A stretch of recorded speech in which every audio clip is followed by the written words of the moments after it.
racing it down through the corner, and there's a little contact as 799 of Cindric is going to do it. Michael Stump will go by.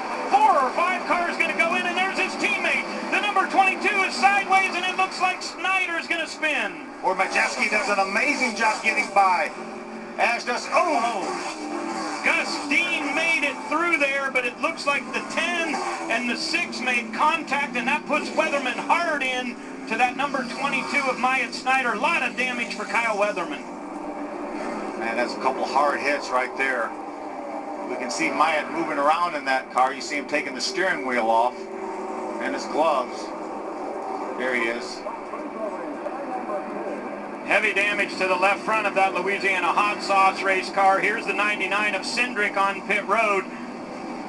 They're checking that thing over, and we've got our eye on Kyle Weatherman. Looks like his window net has come down as he is in a pile there with the number 14 of Morgan Baird. And the red flag is now out. The ARCA officials are going to stop this field as it's going to take a little bit to get a cleanup here as Kyle Weatherman's car's heavy damage as he made contact with Myatt Snider. It really all started back in turns 1 and 2 when Dalton Sargent was really down on the quarter panel of Chase Briscoe, got him really loose, lost all his momentum, lost several positions as we see the 08 of Nick Higdon.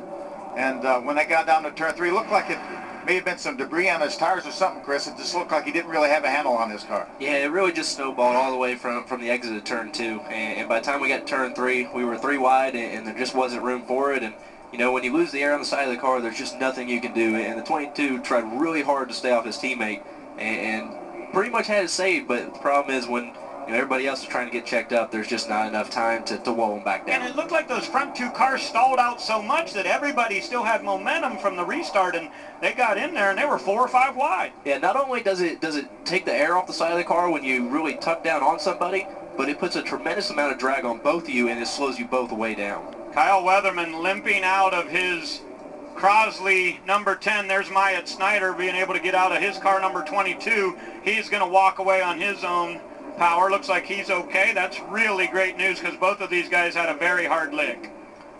Yeah, such a shame. And I'm really good friends with Kyle Weatherman and actually roommate with him for a little period of time. And they just had to come back down pit road and topped it off, and we're probably going to be in a good stretch to be able to go to the end. And unfortunately, when you find yourself back there in that position, you find yourself in some trouble in a lot of situations, and they just weren't able to avoid it this time. Myatt Snider started out his season about the best way you can. Gets his win in his very first career start up at Toledo. Was knocking out top 5 finishes, and then all of a sudden the bad luck sort of turned around. They had some mechanical issues in 3 or 4 races in a row, just not much luck. See, there's Elver coming off of turn number 2. See the 77 really loose, makes a little bit of contact with his teammate, the 99 of Cindric, but he's lost all his momentum. See Myatt Snider, now they're 4 wide as they enter the corner. Chase comes down a little bit, they make a little bit of contact, loosens up the 22 of Snider. Boy, I thought he was going to be able to save it on that very first time, but then the car just got away. And as he goes up the racetrack, it appeared that Josh Williams must have made some contact with, somebody. That looked might like have been Brett Holmes. Yeah, the Brett 23 Holmes. car and the 10 of Weatherman got together. And it just takes that little bit of contact to be loose, and man, was there heavy contact. Here it goes again, guys. See him get loose there on the inside of the 55.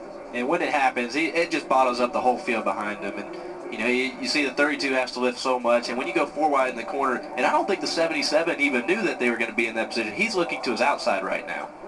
Yeah, I don't think he realized that they were double file underneath him. Came down a little bit, got into Myatt. Some guys really did a nice job getting. Watch Majeski in that 17. He's going to turn hard right, completely miss Snider. You see Mason Mitchell, the 98 Shane Lee going by on the inside. Gus Dean all the way to the outside wall, into the outside wall to avoid running into the 22. Austin Cindric missing Myatt, but there's the contact right there. Hard hit for Kyle Weatherman.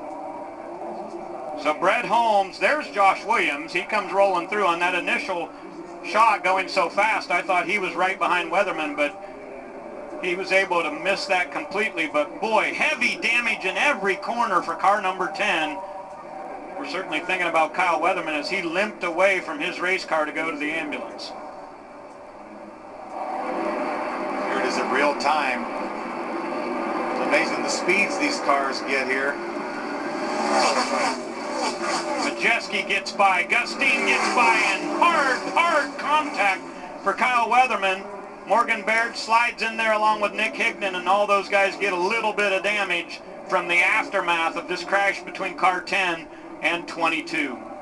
Looked like maybe Kyle Weatherman came down to the apron, and then he saw the 34 of Mike Basham and had to avoid him, and when he did, that put him up into Myatt Snider. And there you see the damage to Brett Holmes' Southern States Bank Chevrolet, the right front, and the engine smoking a bit. A bunch of